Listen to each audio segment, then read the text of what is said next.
വാഴ്ത്താൻ ഹൃദയത്തോടെ ദൈവത്തിന് സ്തോത്രം ചെയ്യാം. കഴിഞ്ഞ രാത്രിയിലൊക്കെ വ്യാപരിക്കുന്ന ദൈവകൃപയ്ക്കാണ് നന്ദിയോടെ സ്തോത്രം ചെയ്യാം. ഒരു വർഷത്തിന്റെ 11-ാം മാസത്തിലേക്ക് ദൈവം നമ്മെ കൂട്ടിവരുത്തിയിട്ട് ദൈവം നമ്മളെല്ലാ അനുഗ്രഹങ്ങളുമായിട്ട് നന്ദി ഹൃദയത്തോടെ ദൈവത്തിന് സ്തോത്രം ചെയ്യാം. ദൈവസന്നിധിയിൽ നമ്മെ തന്നെ ദൈവത്തിന്റെ കൃപയിലേക്ക് സമർപ്പിക്കാം. ഒരു നിമിഷം മനമായിട്ട് നന്നായിരിക്കും.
സ്വർഗം സിംഹാസനം, ഭൂമി അവിടുത്തെ പാദപീഠമായിരിക്കുന്നല്ലോ. അവിടുത്തെ പാദപീഠത്തിലിരുന്ന് അവിടുത്തെ മുഖത്തേക്ക് നോക്കി അബ്ബാപിതാവേ എന്ന് വിളിക്കുവാൻ അവിടെ നൽകുന്ന പുത്രത്വത്തിന്റെ പദവിക്കായിട്ട് ഞങ്ങളോട് ദേശത്തിരിക്കുന്നു, സ്തോത്രം ചെയ്യുന്നു. കർത്താവേ, ഞങ്ങൾക്ക് ഒരുമിച്ച് ഈ ആലയത്തിൽ അവിടുത്തെ വസിക്കുന്ന ആലയത്തിൽ അവിടുത്തെ മുഖത്തേക്ക് നോക്കുവാൻ അവിടുന്ന് അനുവദിക്കുന്ന ഈ ആലയത്തിൽ കഴിക്കുന്ന പ്രാർത്ഥനയ്ക്ക് അവിടുത്തെ കണ്ണു തുറന്നിരിക്കുന്നു, അവിടുത്തെ ചെവി ശ്രദ്ധിച്ചിരിക്കുന്ന ദൈവകൃപയ്ക്കായിട്ട് സ്തോത്രം. അല്ലെങ്കിൽ ദാസനെ ഒന്ന് ബലപ്പെടുത്താൻ വിഗ്രഹായ മോശയോടുകൂടി ദൈവസ്ഥാനത്തിൽ കൂടെയിരിക്കണം. എന്റെ ജനത്തെ അനുഗ്രഹിക്കണം. പൊതുവാൻ 100 പേര് ഫലം കായ്ക്കുവാൻ, കേട്ടവചനം ഒഴുകി പോകാതെ ഫലം കായ്ക്കുവാൻ കൃപയാവരിക്കണമെന്ന് പ്രാർത്ഥിക്കുന്നു. ആദ്യത്തെ പരിശുദ്ധ ദൂതകളെല്ലാം കാണിച്ചണം, രക്തവളത്തിൽ സൂക്ഷിക്കണം. അഭിഷിക്തന്മാരെ ദൈവകരങ്ങളെ കുറിച്ച് പ്രാർത്ഥിക്കുന്നു. പ്രിയപ്പെട്ടോ, പ്രാർത്ഥന ദൈവജനത്തിന് ദൈവത്തിന്റെ കൃപ വ്യാപരിക്കുവാൻ ഇടയാക്കണമെന്ന് പ്രാർത്ഥിക്കുന്നു. കുറവുകൾ കണക്കിടാതെ അനുഗ്രഹിക്കണം. സകല മഹത്വം അവിടുത്തേക്ക് യേശുവിന്റെ നാമത്തിൽ അപേക്ഷിക്കുന്നു. കൃപയോടെ കേൾക്കണമേ. ദൈവത്തിന്റെ പരിശുദ്ധമായ നാമം വാഴ്ത്തപ്പെടുമാറാകട്ടെ. അനുഗ്രഹിക്കപ്പെട്ട സമയത്തിനായിട്ട് ദൈവത്തിന് സ്തോത്രം ചെയ്യുന്നു. ദൈവത്തിന്റെ സന്നിധിയിൽ ദൈവത്തിന്റെ വചനം ധ്യാനിക്കുവാൻ ഈ ദിവസം ദൈവം ഒരുക്കുന്ന എല്ലാ നന്മകൾക്കായിട്ടും അനുഗ്രഹങ്ങൾക്കായിട്ടും ദൈവത്തിന് സ്തോത്രം. എന്നെ ഇപ്രകാരം ദൈവവചന ധ്യാനത്തിനായിട്ട് ക്ഷണിച്ച ബഹുമാനപ്പെട്ട ദൈവവചനത്തോടുള്ള സ്നേഹാദരവുകൾ ടീച്ചർ ചുമറ്റിയോട് ദൈവജനത്തോടുള്ള നിമിത്തം അറിയിക്കുന്നു. ദൈവവചനമായിട്ട് വളരെ ദീർഘവർഷങ്ങളുടെ സ്നേഹബന്ധമുണ്ട്. ദൈവവചനയുടെ അതിദേഹത്തിനും അനുഭവിക്കുവാനും ദൈവം അനുവദിച്ചതിനൊക്കെ സ്തോത്രം ചെയ്യുന്നു. ഇവിടെ വന്നു കഴിഞ്ഞാൽ അച്ഛൻ നല്ല ബുക്ക് കൂടെയാണ്, അച്ഛൻ നല്ല കൗൺസിലറാണ്, അച്ഛന് ഒരു വേഴ്സറ്റൈൽ ജീനിയസ് ആണ്, പല കഴിവുകളൊക്കെ ഉണ്ട്. അത് ഈ സഭയ്ക്ക് അനുഗ്രഹമായി തീരട്ടെ എന്ന് പ്രാർത്ഥിക്കുന്നു. കൊച്ചമ്മയും ദൈവത്തിന് സ്തോത്രം ചെയ്യുന്നു. പല ഭവനങ്ങളിലും ഒക്കെ കടന്നു ദിനങ്ങളുടെ ദൈവം നൽകിയ പേരുകളൊക്കെ മറന്നു പോകും. എനിക്ക് ബൈബിളെ ഓർമ്മയുള്ളത് ആരെയോടെങ്കിലും കുടുംബത്തോട് സ്തോത്രം ചെയ്യുന്നു, സഹോദരൻ കുടുംബത്തോട് സ്തോത്രം ചെയ്യുന്നു, മീനാനി കുടുംബത്തോട് സ്തോത്രം ചെയ്യും, സതീഷങ്ങളുടെ സഹോദരൻ കുടുംബത്തിൽ ആരാധനകൾക്കോ ദൈവത്തിന് സ്തോത്രം ചെയ്യുന്നു. ദൈവത്തിന് അനുഗ്രഹം വ്യാപരിക്കട്ടെ. മനോഹരമായ കാര്യങ്ങൾ ആരംഭിച്ച ഗായക സംഘത്തോടും ദൈവനാമം നന്ദി അറിയിക്കുന്നു. ദൈവം ക്ഷേമം അനുഗ്രഹിക്കട്ടെ എന്ന് പ്രാർത്ഥിക്കുന്നു. ക്രിസ്മസ് ആകുമ്പോൾ എനിക്ക് സൈഡ് ബിസിനസ് ഉണ്ട്. ഞാൻ ക്രിസ്മസ് കലാമത്സരങ്ങളോട് ജഡ്ജിയാണ് ഓർമ്മത് എനിക്ക് നാം കിട്ടിയിട്ടുണ്ട്. ഇതിനറിയാം.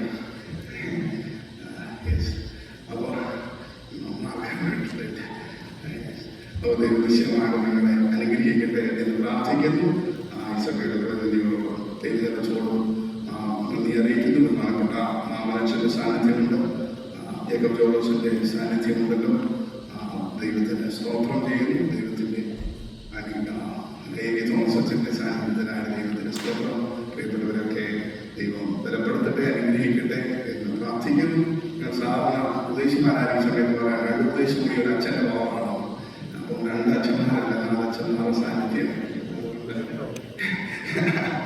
ഞാനത് പറഞ്ഞ് ഇത് റെക്കോർഡ് ചെയ്യുന്നത് ഈ അച്ഛനെ റെക്കോർഡ് ചെയ്യുന്നത് ആർക്കും കൊടുക്കരുത്.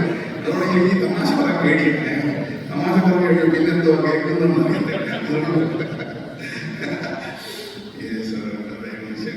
അനുഗ്രഹിക്കട്ടെ എന്ന് പ്രാർത്ഥിക്കും. ഞാൻ പറയുന്ന കാര്യങ്ങളല്ല ഇവിടുത്തെ പ്രളയം ഉദ്ദേശിക്കാമെന്ന് വിചാരിക്കരുത്. മനോഹരമായ ദേവാലയത്തിനാണ് ദൈവത്തിന് സ്തോത്രം. സൺഡേ സ്കൂളിൽ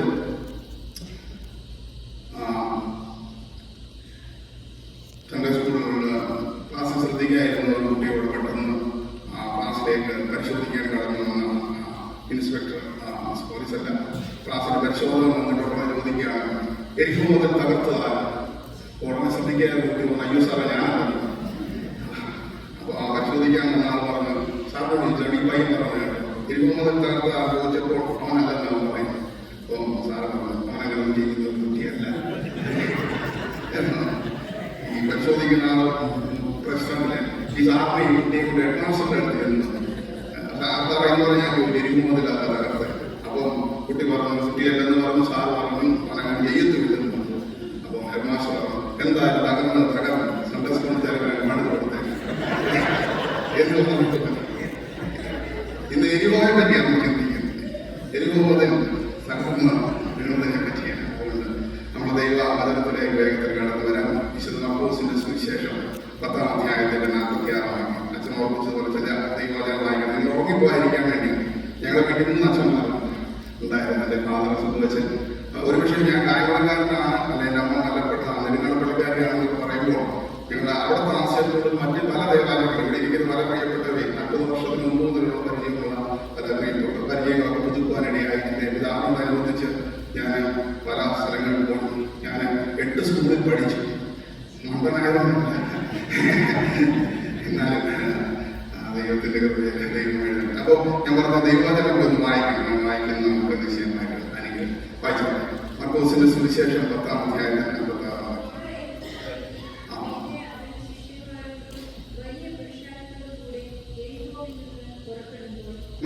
അവർ എരിഹോവിലെത്തി. പിന്നെ അവൻ ശിഷ്യന്മാരോട് വലിയ പുരുഷാരത്തോടും കൂടെ എരിഹോവിൽ നിന്ന് പുറപ്പെടുന്നു. അപ്പോൾ യേശു ഒരു സ്ഥലത്തേക്ക് വരികയാണ്, എരിഹോ. എരിഹോ പട്ടണത്തെ പറ്റിയൊക്കെ നമുക്ക് ചരിത്രം, യോശുവയുടെ ചരിത്രം കാണാം. യേശു അവിടെ വരുന്നു, അവിടെ നിന്ന് പുറപ്പെടുന്നു. അവിടെ ഒന്നും ചെയ്യുന്നതായിട്ട് കാണുന്നു. യേശു ഒരു സ്ഥലത്തും വെറുതെ കടന്നു വരുന്നില്ല. യേശു എവിടെയെങ്കിലും കടന്നു വന്നെങ്കിൽ ചില കാര്യങ്ങളൊക്കെ പ്രവർത്തിക്കുവാൻ വേണ്ടിയാണ് കടന്നത്. അതുകൊണ്ട് ഇത് കേൾക്കുന്ന പ്രിയപ്പെട്ടവരെ, ഇവിടെ യേശു കർത്താവിന്റെ പ്രയാണത്തിന്റെ ഒരു അവസാന ഘട്ടത്തിലേക്കാണ് യേശു കർത്താവ് കടന്നു വരുന്നത്. 3 അംഗങ്ങളുള്ള ഒരു നാടകം പോലെ മർക്കോസിന്റെ സുവിശേഷം നമുക്ക് വേഗത്തിൽ മനസ്സിലാക്കുവാനായിട്ട് സാധിക്കും. ഞാൻ ആദ്യം സുവിശേഷം ആധാരമാക്കിയാണ് ഉപവാസ പ്രാർത്ഥനയ്ക്ക് ചിന്തിച്ച്. ഇന്നലെ യോബിന്റെ പുസ്തകം ആധാരമാക്കാനാണ് ചിന്തിക്കുന്നത്. മർക്കോസിന്റെ സുവിശേഷം ആധാരമാക്കിയാണ് വേഗത്തിൽ ചിന്തിക്കുവാനായിട്ട് ഇടയായത്. 14 അധ്യായങ്ങൾ മാത്രമുള്ള മർക്കോസിന്റെ സുവിശേഷം യോഹന്നാൻ മാർക്കോസ്, ജോൺ മാർക്ക് എഴുതി. ഒരുപക്ഷെ പത്രോസിൽ നിന്ന് കേട്ടു എന്നൊക്കെയുള്ള ചിന്തകളൊക്കെ നമ്മൾ മനസ്സിലാക്കുന്നു. യേശുവിനോടുകൂടെ സഞ്ചരിച്ച് ഒരുപക്ഷെ എവിടെയെങ്കിലുമൊക്കെ ഇത് കുത്തിക്കുറിക്കുന്നത് പോലെ വേഗത്തിൽ ഉടനെ നമ്മൾ വായിക്കുന്നു. 16 അധ്യായങ്ങൾ മാത്രമേ ഉള്ളൂ. ഒറ്റ ഇരിപ്പിൽ ഒരുപക്ഷെ അരമണിക്കൂർ നമ്മൾ ശ്രമിച്ച മർക്കോസിന്റെ സുവിശേഷം മുഴുവൻ വായിച്ച് കഴിയുവാനായിട്ട് സാധിക്കും. ആദ്യം എഴുതപ്പെട്ട സുവിശേഷം മർക്കോസിന്റെ സുവിശേഷം തന്നെയാണ്. ഈ മർക്കോസിന്റെ സുവിശേഷം യേശുവിന്റെ ജനനത്തെ പറ്റി ഒന്നും പറയുന്നില്ല. ലൂക്കോസിന്റെ സുവിശേഷം, മത്തായിയുടെ സുവിശേഷവും യേശുവിന്റെ ജനനത്തെ പറ്റി പറയുമ്പോൾ, മത്തായിയുടെ സുവിശേഷം യേശുവിനെ രാജാവായിട്ട് വരച്ചു കാട്ടുമ്പോൾ, ലൂക്കോസിന്റെ സുവിശേഷം യേശുവിനെ മനുഷ്യത്വമായി വരച്ചു കാട്ടുമ്പോൾ, മർക്കോസ് യേശുവിനെ ഒരു ദാസനായിട്ടാണ് വരച്ചു കാട്ടുന്നത്. ഒരു ദാസന്റെ ജനനത്തിന് ഒന്നും പ്രാധാന്യമില്ലാത്തതുപോലെ തന്നെ മർക്കോസ് ജീസസ് ആസ് എ സെർവന്റ് എന്നുള്ള രീതിയിലാണ് പ്രദർശിപ്പിക്കുവാനായി ഇടയായത്. ഏറ്റവും പ്രധാനപ്പെട്ട വാക്ക് കീ വേർഡ്സ് ആയിട്ട് മനസ്സിലാക്കുന്ന മാർക്ക് ചാപ്റ്റർ 10 വേഴ്സ് 45, മർക്കോസ് 10:45. ഇന്ന് പ്രഭാതത്തില് ഇവിടെ B4 എന്നുള്ള മനോഹരമായ ഒരു ശുശ്രൂഷയൊക്കെ കാണുവാനിടയായി. ദൈവത്തിന് സ്വന്തം സഭയിൽ പ്രധാനമായിട്ട് അച്ഛനെ സോദരനെ പ്രതി അഭിനന്ദിക്കുന്നു. അത് വളരെ അനുഗ്രഹത്തിന്റെ ഒരു ശുശ്രൂഷയാണ്. ഒരുപക്ഷെ നമുക്ക് ലഭിക്കുന്നതിനുപരിയായിട്ട് ഈ ലോകത്തിന് പ്രദാനം ചെയ്യാൻ സാധിക്കുമ്പോഴാണ് അനുഗ്രഹമായി. യേശു കർത്താവിന്റെ മാതൃകയാണ്. The Son of Man did not come to be served, but to serve and give his life as a ransom for many. മനുഷ്യർക്ക് ശുശ്രൂഷ ചെയ്യിപ്പാനല്ല, ശുശ്രൂഷിപ്പാനും അനേകർക്ക് വേണ്ടി തന്റെ ജീവനെ മറുപടിയായി കൊടുക്കാനും മാത്രമേ വേണം. അപ്പോൾ യേശു കർത്താവ് ശുശ്രൂഷ കൊടുക്കുവാനായിട്ട് തന്റെ ജീവനെ കൊടുക്കുന്നതായിട്ട് കാണും. യേശു വന്ന ആ ഉദ്ദേശത്തെ പറ്റി നമ്മൾ മനസ്സിലാക്കുക. തന്നെത്താൻ ഈ ലോകത്തിന് വേണ്ടി സമർപ്പിക്കുവാനാണ് ഇടയായത്. അപ്പോൾ മർക്കോസിന്റെ സുവിശേഷത്തിന്റെ ആദ്യത്തെ 8 അധ്യായങ്ങൾ, 8-ാം അധ്യായത്തിന്റെ ആദ്യ ഭാഗം വരെ ഗലീലയിലുള്ള ശുശ്രൂഷയാണ്. 11-ാം അധ്യായം മുതൽ 16-ാം അധ്യായം വരെ യെരുശലേമിലുള്ള ശുശ്രൂഷയാണ്. 8, 9, 10 അധ്യായങ്ങൾ ഗലീലയിൽ നിന്ന് യെരുശലേമിലേക്ക് വഴിയാത്രയാണ്. ഒരുപക്ഷെ ഒരു നാടകത്തിന് 3 സീൻ കാണുന്നു, 3 രംഗങ്ങൾ കാണുന്നു എന്ന് പറയുന്നത് പോലെ ഒന്നാമത്തെ ഭാഗം ഗലീലയിലാണെങ്കിൽ രണ്ടാമത്തെ ഭാഗം ഒരു വഴിയാത്രയാണ്, മൂന്നാമത്തെ ഭാഗം യെരുശലേമിലാണ്. അതുകൊണ്ട് നമുക്ക് വേഗത്തിൽ ഈ പുസ്തകം അപ്രകാരം മനസ്സിലാക്കാനായിട്ട് സാധിക്കും. അപ്പോൾ യേശു കർത്താവിന്റെ വഴിയാത്രയിലാണ് ഈ സംഭവങ്ങൾ അരങ്ങേറുന്നത് നമുക്ക് കാണുവാൻ സാധിക്കും. യെരിഹോ പട്ടണത്തെ പറ്റി വേഗത്തിൽ നമുക്ക് ചിന്തിക്കാം, വായിക്കാം. യോശുവയുടെ പുസ്തകം 6-ാം അധ്യായത്തിൽ 16-ാം വാക്യം. എങ്ങനെയാണ് യെരിഹോ തകർന്നു വീഴുന്നത് എന്നുള്ളത് നമുക്കറിയാം. 6 ദിവസം അവർ യെരിഹോവിനെ ചുറ്റുന്ന 7-ാം ദിവസം 7 പ്രാവശ്യം ചുറ്റുന്ന അവർക്ക് ആഹാരം നൽകുമ്പോൾ യെരിഹോ മതിൽ തകർന്നു വീഴുകയാണ്. യോശുവയുടെ പുസ്തകം 6-ാം അധ്യായം 16-ാം വാക്യം.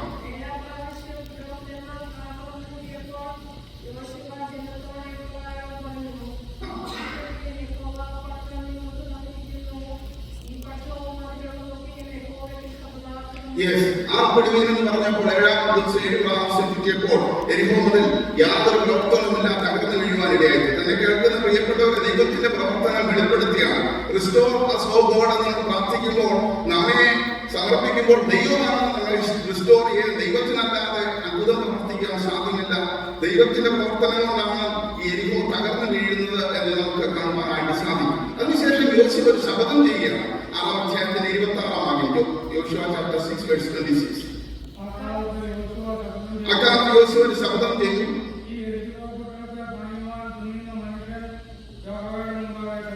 ഈ യെരിഹോ പട്ടണത്തെ പണിയുവാൻ തുനിയുന്നവൻ യഹോവയുടെ മുമ്പാകെ ശപിക്കപ്പെട്ടവൻ.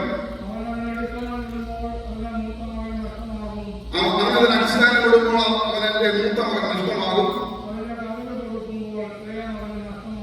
അവന്റെ കഥകൾ കൊടുക്കുമ്പോൾ ഇളയ മകൻ നഷ്ടമാകും. ഈ കാര്യം യെരിഹോ പണിയരുത് എന്ന പഴയ നിയമകാലത്ത് കൽപ്പിക്കുന്നതായിട്ട് കാണുവാനായിട്ട് സാധിക്കും. എന്നാൽ ചരിത്രത്തിന്റെ താളുകൾ പറയുമ്പോൾ, വേദപുസ്തകത്തിന്റെ താളുകൾ പറയുമ്പോൾ, ആഹാബിന്റെ കാലത്ത് ഒരു മനുഷ്യൻ ഇത് പണിയുവാനായിട്ട് ശ്രമിക്കുന്നതായിട്ട് നമ്മൾ വായിക്കും. രാജാക്കന്മാരുടെ പുസ്തകം 16-ാം അധ്യായത്തിന് 34-ാം വാക്യം നമ്മൾ വായിക്കുമ്പോൾ, അവിടെ ആഹാബിന്റെ കാലത്ത് ഈ യെരിഹോ പട്ടണം പണിയുന്നതായിട്ട് നമ്മൾ വായിക്കുന്നു. ഇത് ആരും ഒരിക്കലും പണിയരുത്, പണിയുമ്പോൾ തലമുറകളൊക്കെ നഷ്ടമാകുമെന്നുള്ള ഒരു ശബ്ദം യോശുവ എടുത്തിരുന്നതായിട്ട് നമ്മൾ മനസ്സിലാക്കുന്നു.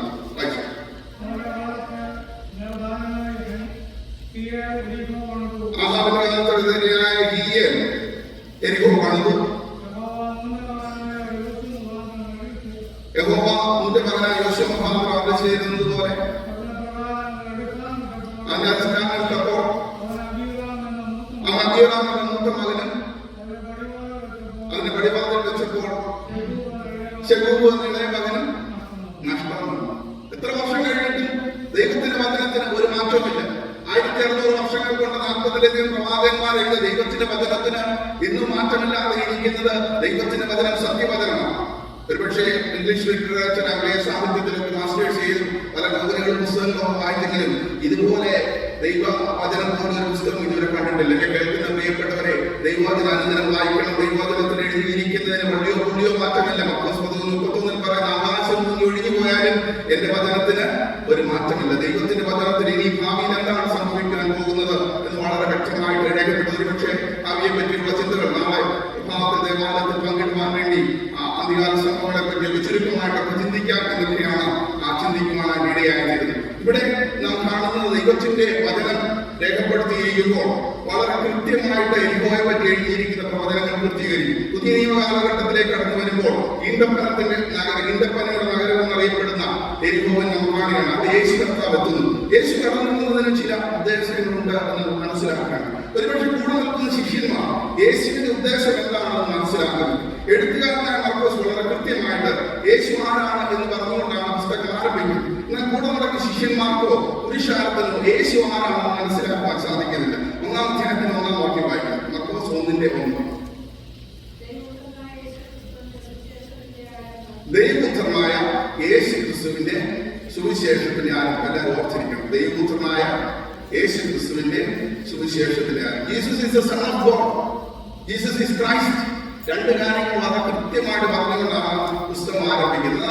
യേശു ആദ്യ 8 വാക്യങ്ങൾ യേശു കർത്താവിന്റെ മുന്നോടിയായിട്ട് വരുന്ന യോഹന്നാൻ സ്നാപകനെ പറ്റിയും 12-13 വാക്യങ്ങൾ യേശു കർത്താവിന്റെ സ്നാനത്തെ പറ്റിയും തുടർന്ന് 12-13 വാക്യങ്ങളൊക്കെ നമ്മൾ വായിക്കുമ്പോൾ ആദ്യ 8 വാക്യങ്ങൾ യോഹന്നാൻ സ്നാപകനെ പറ്റി, 9-10-11 വാക്യങ്ങൾ യേശു കർത്താവിന്റെ സ്നാനത്തെ പറ്റി, 12-13 വാക്യങ്ങൾ പരീക്ഷയെ പറ്റി, 14-15 വാക്യങ്ങൾ യേശു കർത്താവിന്റെ പ്രഘോഷണത്തെ പറ്റി നമുക്ക് പറഞ്ഞുകൊണ്ടിങ്ങനെ ആരംഭിക്കുകയാണ്.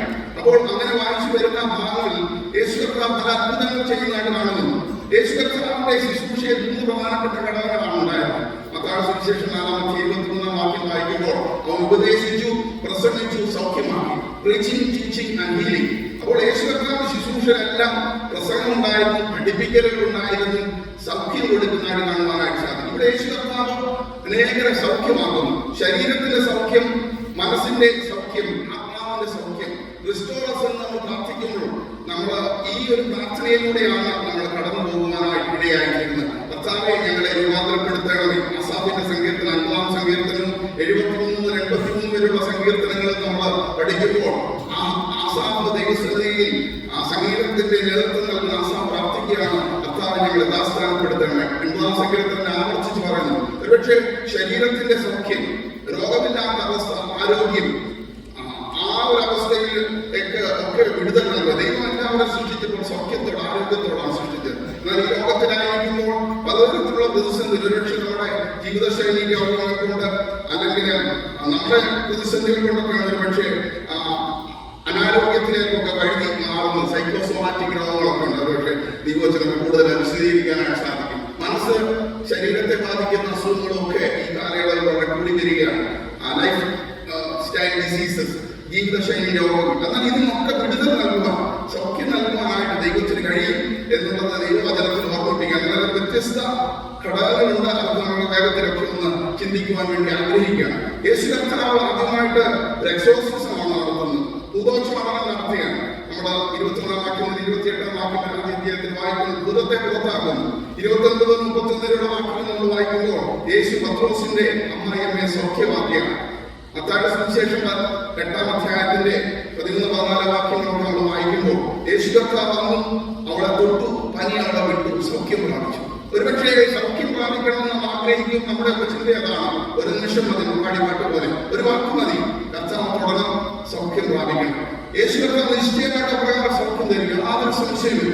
ഒരുപക്ഷെ ഞാൻ ഇവിടെ സൗഖ്യത്തോടെ ദൈവസന്നിധിയിൽ നിൽക്കുമ്പോൾ 2 ആഴ്ച മുമ്പ് പലതരത്തിലുള്ള പ്രതിസന്ധികൾ, നടക്കാനായിട്ട് പ്രയാസം, സ്റ്റോണിന്റെ പ്രശ്നം, ഇങ്ങനെയുള്ള പല പ്രതിസന്ധികൾ, ഇതൊക്കെ ദൈവം വിടുതൽ നൽകി. അതുകൊണ്ട് ഞാൻ വിശ്വസിക്കുന്നു ദൈവം സൗഖ്യദായകനായ ദൈവം. അതുകൊണ്ട് വെറുതെ ചില കാര്യങ്ങളാണ് പറയുകയല്ല, ജീവിതത്തിന്റെ അനുഭവങ്ങളിൽ കൂടെ ചില കാര്യങ്ങൾ ഓർമ്മിക്കുന്നു എന്നുള്ളത് മാത്രമല്ല. എന്നെ കേൾക്കുന്ന പ്രിയപ്പെട്ടവരെ, അവൻ സൗഖ്യദായകനായ ദൈവം. അവനൊരു വാക്ക് കൽപ്പിച്ചാൽ അവന് തൊട്ടാൽ സൗഖ്യം വരുവാനായിട്ടിടയായി.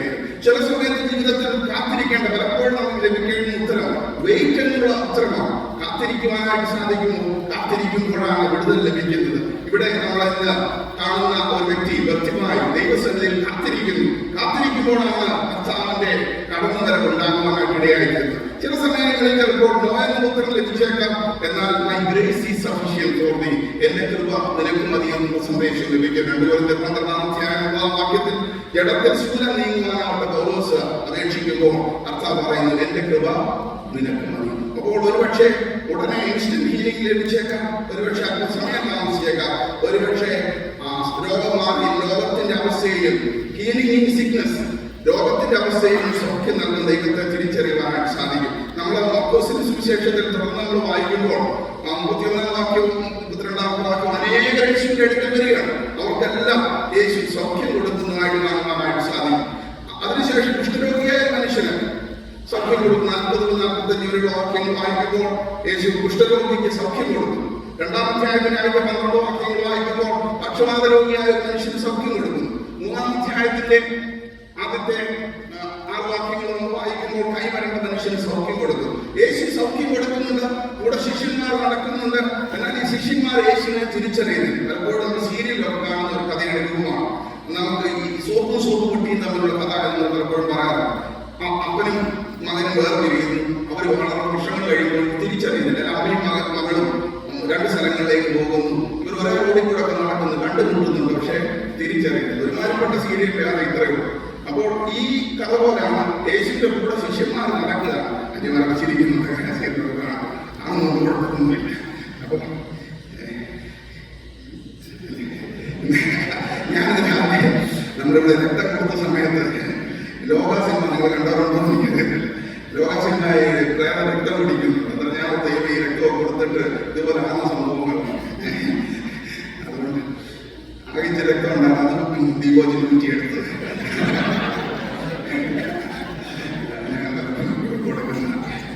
അപ്പൊ ഇവിടെ നമ്മൾ കാണുന്ന യേശു കർത്താവ് പല രീതിയിൽ സൗഖ്യം കൊടുക്കുകയാണ്.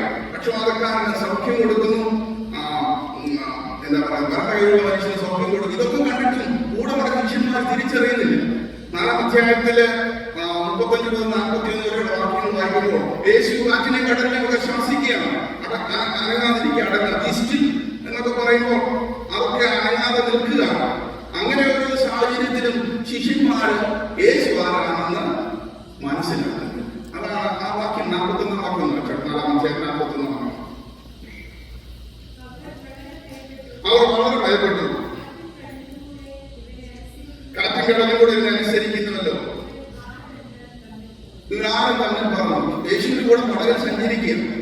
അപ്പോൾ ഒരുപക്ഷെ കൂടുതൽ അടുത്തിടപെടാൻ നമ്മുടെ ബിഷപ്പിന്റെ കൂടെ ഒക്കെ സഞ്ചരിക്കുന്നവരാണ്. പല രഹസ്യങ്ങളും. പക്ഷെ പറഞ്ഞില്ല. എന്നാൽ അവിടെ നമ്മൾ മനസ്സിലാക്കുന്നത് ഈ ശിഷ്യന്മാർക്ക് യേശുവിനെ തിരിച്ചറിയാനായിട്ട് സാധിക്കുന്നില്ല. ഇവരാണ് കാറ്റും കടലും കൂടെ ഇവരെ അനുസരിക്കുന്നല്ലോ എന്നൊക്കെ പറഞ്ഞു. 5-ാം അധ്യായത്തിൽ നമ്മൾ രണ്ടും അത്ഭുതങ്ങളാണ് കാണുന്നത്. ലഘുവും ബാധിച്ച ഒരു മനുഷ്യനെ സൗഖ്യമാക്കാൻ 20 വാക്യങ്ങൾ കാണുന്നു. 21-24 വരെയും 36-43 വരെയും കാണുന്ന ആയുർവേദ 12 വയസ്സുള്ള മകളെ സൗഖ്യമാക്കുന്നു. അതിനിടയിൽ 25 മുതൽ 34 വരെയുള്ള വാക്യങ്ങൾ നമ്മൾ കാണുന്നത് 12 വർഷം രക്തസ്രാവം ബാധിച്ച ഒരു സ്ത്രീയെ സൗഖ്യമാക്കുന്നു. ആ അധ്യായത്തിലേക്ക് പോകുമ്പോൾ 6-ാം അധ്യായം 30 മുതൽ 44 വരെയുള്ള വാക്യങ്ങൾ നമ്മൾ കാണുന്നത് യേശു 5 അപ്പം കൊണ്ട് 5000 പേരെ പോഷിപ്പിക്കും. 4 സുവിശേഷം രേഖപ്പെടുത്തിയപ്പോൾ ഈ അത്ഭുതം ഒരു മെഗാ മാസ് ഇവന്റ് ആണ്. 5000 പുരുഷന്മാർ എന്ന് പറയുമ്പോൾ സ്ത്രീകളിൽ നിന്നും ഇവിടുത്തെ കണക്കെടുത്താലും പുരുഷന്മാരായ സ്ത്രീകളും കുഞ്ഞുങ്ങളും ഒക്കെ കൂട്ടുമ്പോൾ പക്ഷേ ഒരു 20-25,000 പേരുള്ള ഒരു മെഗാ മിറക്കിളാണ് നടക്കുന്നത്. എന്നാൽ ഇത് അതുകൊണ്ടാണ് എല്ലാവരും രേഖപ്പെടുത്തുന്നു. എന്നാൽ ഈ സംഭവം കടന്നു കഴിയുമ്പോഴും ഇവർ അപ്പമൊക്കെ കഴിഞ്ഞ ശിഷ്യന്മാർ യേശുവിനെ കാര്യമായിട്ട് മനസ്സിലാക്കുന്നുണ്ട്. 6-ാം അധ്യായത്തിന്റെ 52 വാക്യം, ചാപ്റ്റർ 6:62.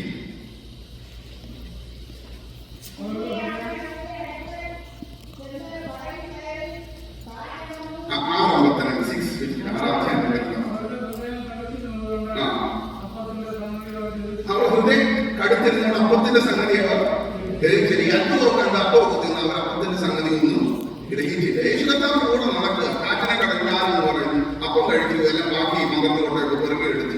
എന്നിട്ട് ഇവർ മനസ്സിലാക്കുന്നില്ല ഇവനാരാ. അവർ ഹൃദയം കടുത്തിരുന്നവരുണ്ട്, അതൊന്നും അവര് ഗ്രഹിച്ചില്ല എന്ന് പറയുന്നു. 7-ാം അധ്യായത്തിലേക്ക് വരുമ്പോൾ ആദ്യത്തെ 21 വാക്യങ്ങൾ ശുദ്ധിയെ പറ്റിയൊക്കെ പറഞ്ഞു. 24-30 വരെയുള്ള വാക്യങ്ങൾ സുറഹോനി ജാതിക്കാരുടെ ഒരു സ്ത്രീയുടെ മകൾക്ക് സൗഖ്യം കൊടുക്കുന്നു.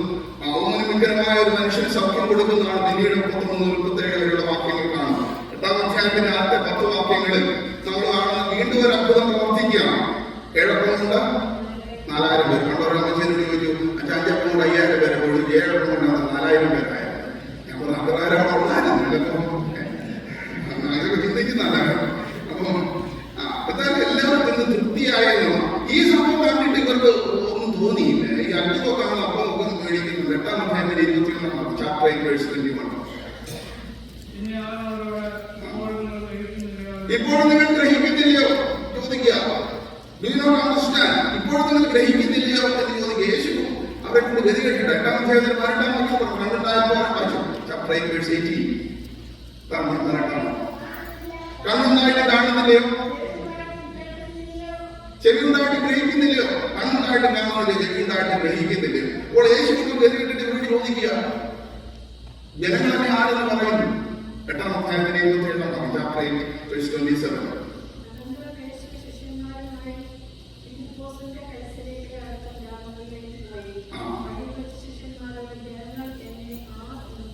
ജനങ്ങളെ ആരെന്ന് പറഞ്ഞു? ചിലർ യോഹന്നാൻ, ചിലർ ഏലിയാവെന്ന് പറയുന്നത് ഇങ്ങനെ പല ഉത്തരം പറഞ്ഞു.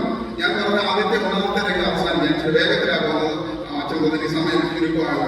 അത് 8 അധ്യായങ്ങൾ കാണുമ്പോൾ ഗലീലയിലെ രംഗത്തിലെ ഈ അത്ഭുതമൊക്കെ കാണുന്നുണ്ടെങ്കിൽ ഇവർ യേശുവിനെ തിരിച്ചറിയുന്നില്ല എന്ന് കാണാനായിട്ട് സാധിക്കും. അപ്പോൾ അതിനുശേഷമാണ് യേശു ചോദിക്കുന്ന ജനങ്ങൾ എന്നെ ആരെന്ന് പറയുന്നു. അപ്പോൾ ചില ഏരിയാവാണ് എന്നൊക്കെ പറയുന്നതായിട്ട് കാണുമ്പോൾ പിന്നീട് 8-ാം അധ്യായം തൊട്ടുള്ള ഭാഗം ഒരു യാത്രയാണ്. ഈ യാത്രയുടെ അവസാനത്തിൽ യെരൂശലേമിലേക്ക് പ്രവേശിക്കുന്നതിനുള്ള സമയത്താണ് യേശു കർത്താവ് ഈ എരിഹോവിലേക്ക് കടന്നു വരുന്നത്. യേശു കർത്താവ് പക്ഷേ ചെയ്ത അവസാനത്തെ ഒരു അത്ഭുതമായിട്ട് നമ്മൾ വായിക്കുന്നത് ഈ ഭർത്തിമായുടെ സൗഖ്യമാണ്.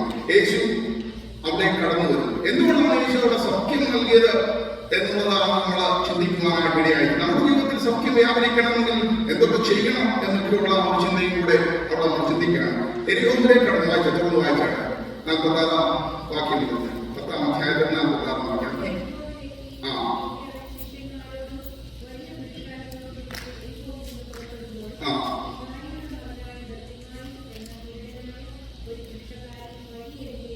തിമായുടെ മകനായ ഭക്തിമായ ഗുരുവനായ ഒരു ഭിക്ഷക്കാരൻ വഴി അരികിരുന്നിരുന്നു. അപ്പോൾ അവന്റെ ജീവിതത്തിൽ ചില കുറവുകളുള്ള വ്യക്തിയാണ്. അവന് കാഴ്ചയില്ല, ഗുരുടനായ വ്യക്തിയാണ്. അവൻ ഭിക്ഷക്കാരനായിരിക്കുന്നത് അവന് സാമ്പത്തികമില്ലാത്തതുകൊണ്ട്.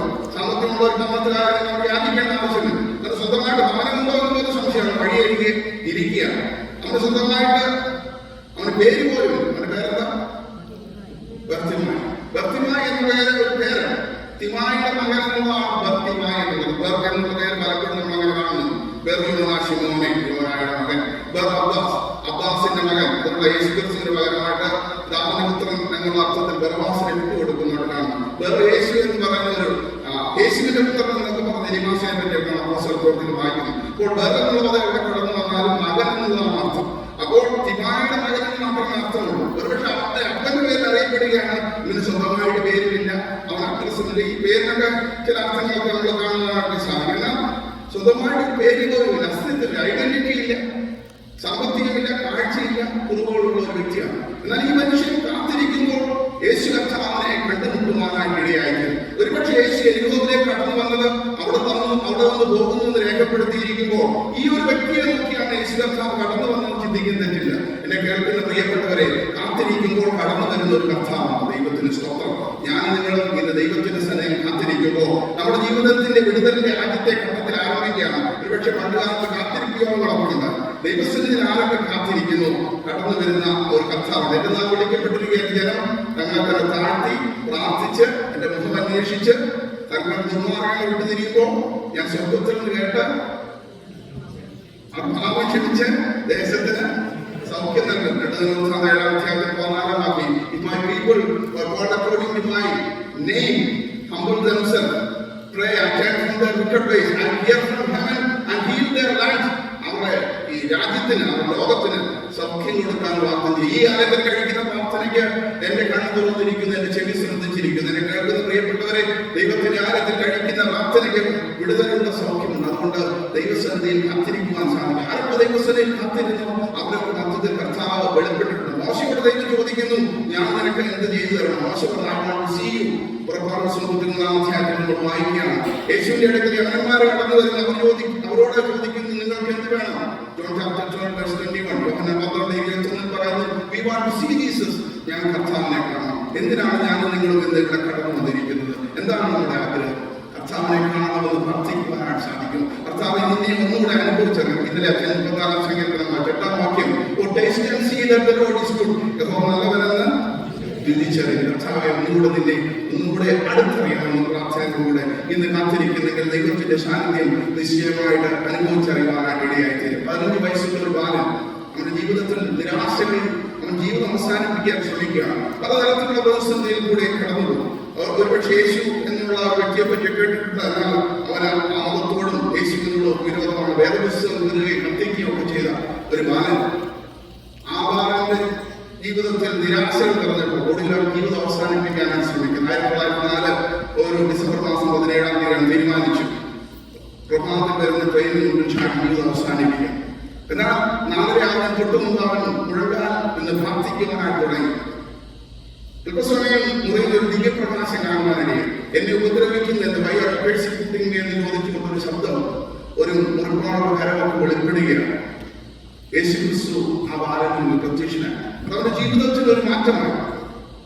കന്യാകുമാരി മുതൽ കാശ്മീർ വരെ നഗ്നമാതകനായിട്ട് നടന്ന സാധു സിംഗിന്റെ ജീവിതത്തെ പറ്റിയാണ് സൂചിപ്പിച്ചത്. കേൾക്കുന്ന ദൈവജനമേ, ഞാൻ നിങ്ങൾ ദൈവസ്ഥനിൽ കാത്തിരിക്കുമ്പോൾ കർത്താവിനെ കാണുവാനായിട്ട് സാധിക്കും. നമ്മുടെ കർത്താവ് നമ്മുടെ മധ്യത്തിലുണ്ട്. മത്തായി പറയുന്നു, 2-3 പേർ എന്റെ നാമത്തിൽ എവിടെ കൂടിയാലും അവരുടെ മധ്യത്തിൽ ദൈവത്തിന്റെ സാന്നിധ്യമുണ്ട്. ദൈവത്തിന്റെ സാന്നിധ്യം നമ്മുടെ മധ്യത്തിലുണ്ട്. വിശ്വാസ കണ്ണുകൾ ഉയർത്തി നോക്കുമ്പോൾ ക്രിസ്തുവിനെ കാണുവാനായിട്ട് ഇടയായിത്തീരും. തേജോമാനായ ക്രിസ്തുവിനെ കണ്ടുമുട്ടുമ്പോൾ അവന് സ്തുതിയും ആരാധനയും കൊടുക്കുമ്പോഴാണ് അനുഗ്രഹങ്ങൾ പെയ്തിറങ്ങുവാനായിട്ട് ഇടയായിത്തീരും. അതുകൊണ്ട് ഇവിടെ വെച്ച് ദൈവജനം ദൈവത്തെ സ്മൃതിച്ചുകൊണ്ടിരിക്കണം, ദൈവത്തിന് മഹത്വം കൊടുത്തുകൊണ്ടിരിക്കണം. അപ്പോഴാണ് അനുഗ്രഹങ്ങൾ ലഭിക്കുവാൻ ഇടയാകുന്നത്. ഈ കൃത്യമായി അവിടെ കാത്തിരിക്കുമ്പോൾ അവൻ ഉറക്കെ യേശു വരുന്നു എന്ന് കേട്ടിട്ട് അവൻ ഉറക്കെ നിലവിളിക്കുക. വായിച്ചോട്ടെ, 47 വാക്യം, 47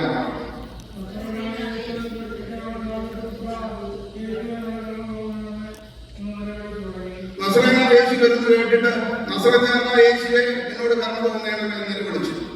അങ്ങനെയാണോ എഴുതിയിരിക്കുന്നത്? ഞാൻ പറയുന്നില്ല, നിങ്ങൾ അങ്ങനെ വിചാരിക്കരുത്. നസറേനായ യേശു വരുന്നു എന്ന് കേട്ടിട്ട് അവൻ നിലവിളിച്ചത്, ദാവീദ് പുത്ര യേശുവേ എന്നോട് കരുണ തോന്നണം. യേശു കർത്താവിന്റെ ജീവിതകാലം മുഴുവൻ യേശു അറിയപ്പെട്ട നസറേത്തുകാരൻ എന്നായിരുന്നു. അതായത് ശിഷ്യന്മാർക്ക് ഒരു യേശു സാധാരണ നസറേത്തുകാരൻ തന്നെ മനസ്സിലാക്കിയുള്ളൂ. മത്തായിയുടെ സുവിശേഷം 2-ാം അധ്യായത്തിലെ 23-ാം വാക്യം നമ്മൾ വായിക്കുമ്പോൾ യേശു നസറേത്തിൽ ചെന്ന് പാർത്തു അവൻ നസറായനെന്ന് വിളിക്കപ്പെട്ട് രേഖപ്പെടുത്തിയിട്ടുണ്ട്. വായിച്ചു, മത്തായിയുടെ സുവിശേഷം 2-ാം അധ്യായം 23-ാം വാക്യം.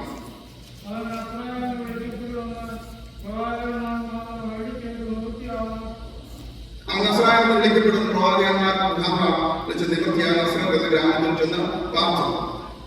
യോഹന്നാന്റെ സുവിശേഷം 1-ാം അധ്യായത്തിന്റെ 46-ാം വാക്യം, ജോൺ ചാപ്റ്റർ 1:46. അപ്പോൾ നദലേനോട് പറയാണ്, നസറേത്തുകാരനായ യോസഫിന്റെ മകൻ വരുന്നുണ്ട്. അവിടെ ചോദിക്കുക, നസറേത്തിന് വല്ല നന്മയും വരുമോ? അപ്പോൾ യേശു കർത്താവിന്റെ ക്രൂശീകരണ സമയത്ത് യേശുവിനെ പറ്റി അറിയപ്പെട്ടിട്ടുള്ളത് അവൻ നസറേത്തുകാരൻ എന്നാണ്. പീലാത്തോസ് വേലെടുത്ത് എഴുതുന്ന പ്രകാരമാണ്. യോഹന്നാന്റെ സുവിശേഷം 19-ാം അധ്യായത്തിന്റെ 19-ാം വാക്യം, ജോൺ ചാപ്റ്റർ 19:19.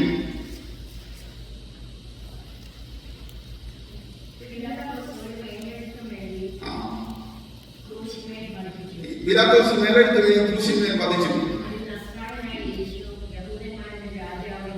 അത് നസറേനായ യേശു യഹൂദന്മാർ രാജാവെന്ന് എഴുതി.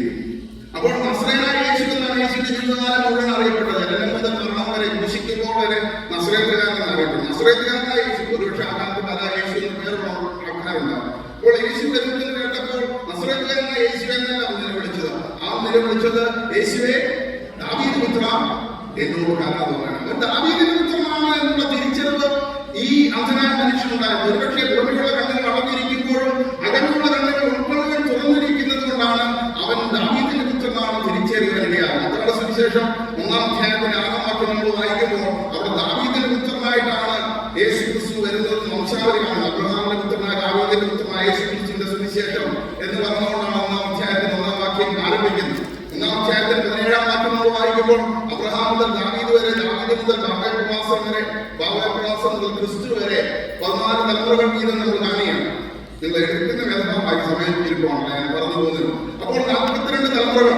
യൂദായുടെ ലേഖനം 14-ാം വാക്യം നമ്മൾ വായിക്കുമ്പോൾ അവിടെ അതിന്റെ ആദാം മുതൽ ഹാനോക്ക് വരെയുള്ള വിശ്വാസങ്ങൾ 7 തലമുറകളെ പറ്റി കാണുന്നു. ഇപ്പൊ 42 പേരിൽ 41 തലമുറകൾക്ക് ശേഷം 50-ാമത് ആയിട്ട് ഒരുപക്ഷെ ദൈവത്തിന്റെ ജൂബിലി ഗിഫ്റ്റ് ആയിട്ട് 50 ജൂബിലിയാണ്. ദൈവത്തിന്റെ ജൂബിലി ഗിഫ്റ്റ് ആയിട്ടാണ് യേശു ക്രിസ്തു കടന്നു വരുവാനായിട്ട് ഇടയായത്. Christ is jubilee gift.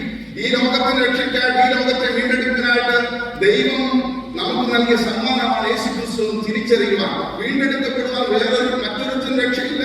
നാം രക്ഷിക്കപ്പെടുവാൻ ആകാശത്തിൽ മനുഷ്യരുടെ നൽകപ്പെട്ട വേറൊരു നാമം അപ്പോസ്തലർ 4:12 പറയുന്നു. അതുകൊണ്ട് യേശുവല്ലാതെ വേറെ മധ്യസ്ഥനില്ല, ഏകരക്ഷകൻ യേശു ക്രിസ്തു മാത്രം. യേശു ക്രിസ്തുവിലേക്ക് കടന്നു വരുന്നെങ്കിൽ, ദാവീദ് പുത്രനോട് കരുണ തോന്നണമെന്ന് നിലവിളിക്കുന്നെങ്കിൽ വിടുതലാണ്.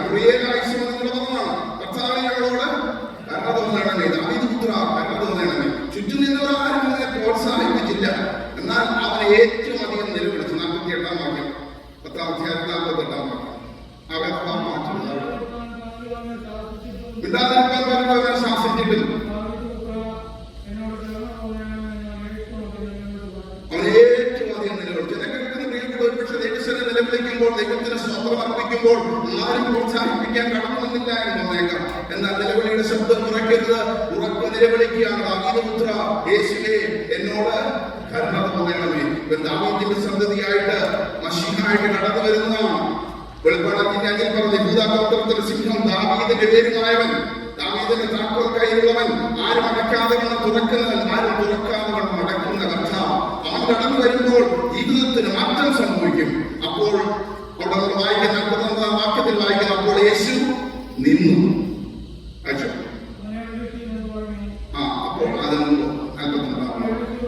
അപ്പോൾ യേശു നിന്നു. നിലവിളിക്കുമ്പോൾ നിൽക്കുന്ന ഒരു തമ്പുരാൻ, കാത്തിരിക്കുമ്പോൾ കടന്നു വരുന്ന ദൈവത്തെ പറ്റിയാണ് സൂചിപ്പിച്ചത്. നിലവിളി കേട്ട് നിൽക്കുന്ന ഒരു ദൈവം. എന്നെ കേൾക്കുന്ന പ്രിയപ്പെട്ടവർ, ഞാൻ നിങ്ങളുടെ ദൈവത്തിന്റെ സന്നിധിയിൽ നിൽക്കുമ്പോൾ നമ്മുടെ നിലവിളിയെ കണ്ണുനീരിനെ കണ്ട് മറികടന്നു പോകുന്ന ഒരു ദൈവമല്ല. അവൻ നിശ്ചയമായിട്ട് നിൽക്കുന്ന ദൈവമാണ്. ദൈവസന്നിധിയിൽ കണ്ണീരോടെ ആരൊക്കെ പ്രാർത്ഥിക്കുന്നു, കർത്താവ് അവിടെ നിൽക്കുവാനായിട്ട് ഇടയായിത്തീരും. കർത്താവ് സ്വർഗ്ഗം ചായ്ച്ചിറങ്ങി വന്ന് നമുക്ക് വേണ്ടിയാണെങ്കിൽ, ഈ ലോകത്തിന്റെ രക്ഷയ്ക്കായിട്ട് തന്റെ പുത്രനെ ദൈവം അയച്ചിരിക്കും. യോഹന്നാൻ 3:16 പറയുന്നെങ്കിൽ, ഈ ലോകത്തെ സ്നേഹിച്ച കർത്താവ് എന്നെയും നിങ്ങളെ സ്നേഹിക്കും. നിലവിളിക്ക് മുമ്പിൽ മറികടന്നു പോകാത്ത ഒരു കർത്താവിനെ കാണുവാനായിട്ട് സാധിക്കും. അതുകൊണ്ട് ദേവാലയത്തിൽ നമ്മൾ ഇരുന്നു പറഞ്ഞുകൊണ്ടായില്ല, ദൈവസന്നിധിയിൽ നിലവിളിക്കണം. ദൈവത്തിന് സ്തോത്രം. ആരൊക്കെ ദൈവസന്നിധിയിൽ കണ്ണീരോടെ പ്രാർത്ഥിക്കുന്നു, നിലവിളിക്കുന്നു, നിന്റെ നിലവിളിക്ക് മുമ്പിൽ നിൽക്കുന്ന ഒരു കർത്താവിനെ കണ്ടു നിൽക്കുവാനായിട്ട് ഇടയായിത്തീരും. ദൈവത്തിന് സ്തോത്രം. വേഗത്തിൽ മുൻപോട്ട് പോകട്ടെ. 49-ാം വാക്യം വായിച്ചാണ്.